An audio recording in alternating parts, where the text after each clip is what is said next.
Once upon a time, there was a wealthy but oafish carpenter named John. John lived in a large house in the town of Oxford. A poor young student named Nicholas was renting one of the empty rooms in his house. Nicholas was a student of liberal arts, but had a passion for astrology. Nicholas was very crafty and very cautious, but looked as innocent as a young girl. This earned him the nickname Tricky Nicky. Now, the carpenter had just married a young girl named Allison that he loved very much. Allison was beautiful, so beautiful, in fact, one couldn't even conceive of such beauty. But enough about people. Let's get to their story, shall we?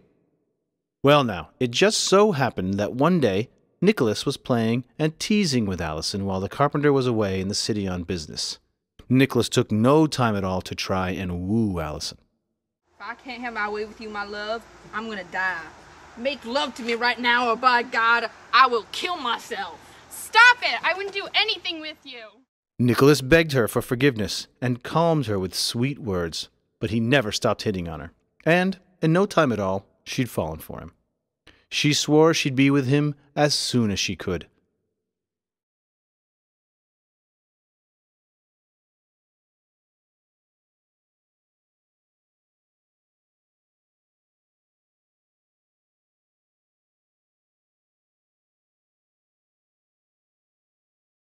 Now the parish clerk at this church was named Absalom. He would go around town burning incense for women on holy days. He particularly liked Allison, the carpenter's wife. Absalom loved her so much, he would serenade her often.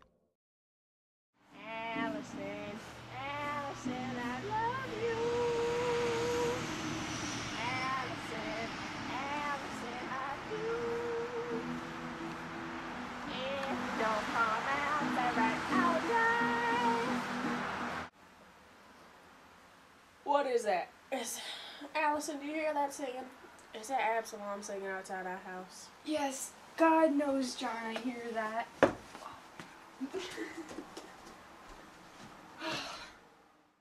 This went on for a long time. However, Absalom had no luck. Allison loved Nicholas and not Absalom. No matter how hard he tried, Allison showered all of her affections on Nicholas. And because she loved Nicholas and no one else, Allison and Nicholas decided to play a trick on John, Allison's husband. Tell your husband you haven't seen me all day, and guess I was up here sick in bed. Tell him that even the maids bustling about didn't wake me up. You are to say that my door has remained shut. I'll do whatever you want, my love. And Nicholas stayed shut up in his room all weekend. The foolish carpenter was very surprised by this. By St. Thomas, I hope Nicholas is okay. God, I hope he isn't dead up there. This world is full of uncertainty and doubt. I saw him walking in town just last Monday. Robin! Go upstairs to Nicholas's room and bang on his door with a rock. Don't let go until he comes out. And then come back down and tell me what's going on. Master Nicholas! Master Nicholas! Are you okay in there? Are you asleep? You haven't been out all day.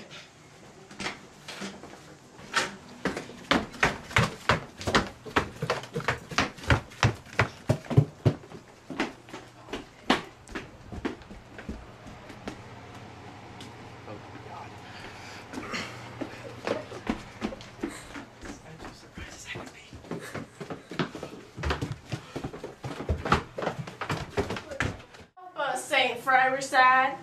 Look what's happened all of a sudden. Nicholas has gone insane from all that astrology he does. I knew this would happen. I just knew it. People shouldn't mess with divine power. Yes, sir, blessed be the ignorant who stick to what they already know. God knows I pity Nicholas. By God, I'll give him a good scolding for wasting all his time studying. Go grab me a crowbar, Robin, and I'll pry the door open while you shove it open. That'll wake him up, I bet.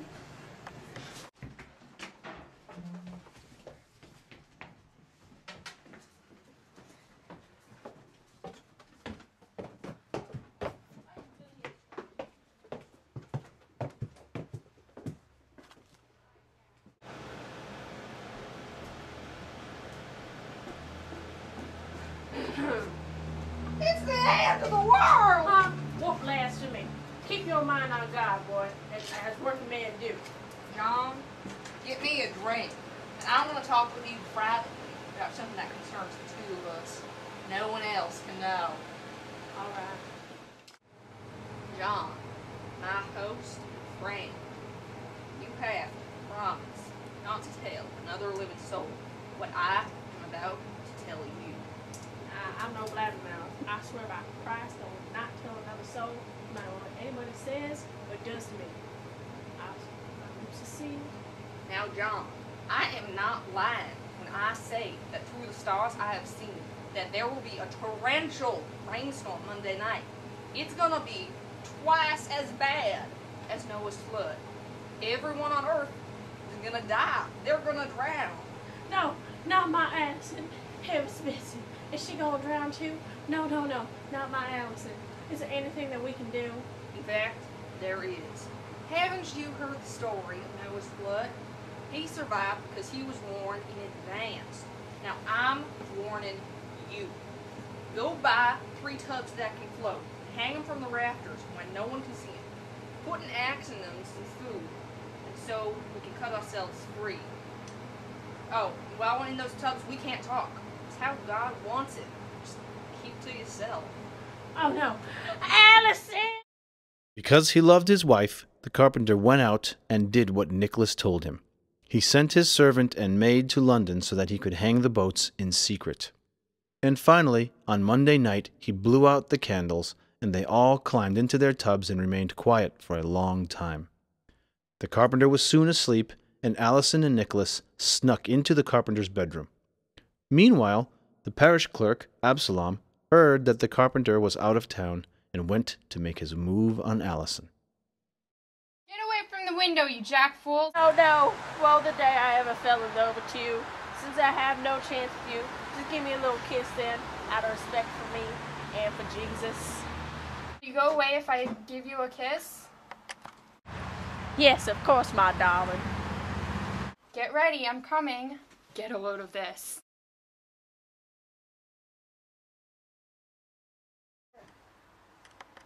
Yuck, what have I done? Tee. Oh my God, that was hilarious. I'll get you back. I'll never love you. I hate you. I hate you. Absalom ran across the street to a blacksmith shop, which was owned by a man named Mr. Gervais, who was working on some farming equipment. Who's there? Mr. Device, please open up. Absalom, what the devil are you doing here so early in the morning? My friend, can I please use that red-hot iron poker? Go right ahead, I'd give you anything, even a bag full of money. I promise I'll bring it right back to you. Who's there at my window? It's not a thief, is it? No, my darling, it's me, Absalom. Sweet love, I brought you a gold ring that my mother once gave me. It's very beautiful and even engraved. I'll give it to you if you give me another kiss. Nicholas heard Absalom outside and thought it would be funny if he made a priest kiss his butt too. It's something sweet, my bird, so I know where you are. Nicholas answered by ripping off an enormous fart as powerful as thunder that nearly blinded Absalom. Absalom, however, was ready with the hot poker and rammed it right at Nicholas's butt.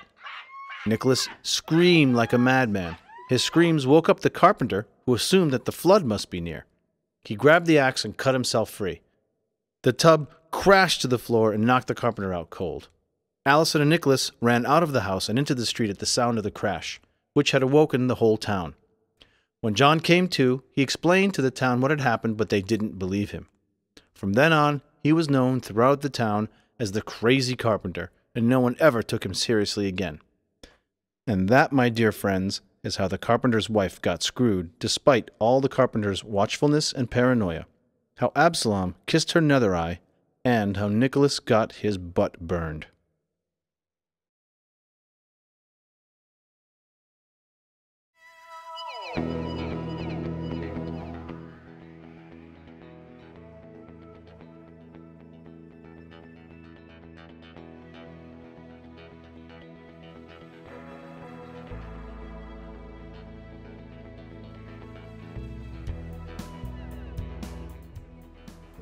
a psalm singing outside our house.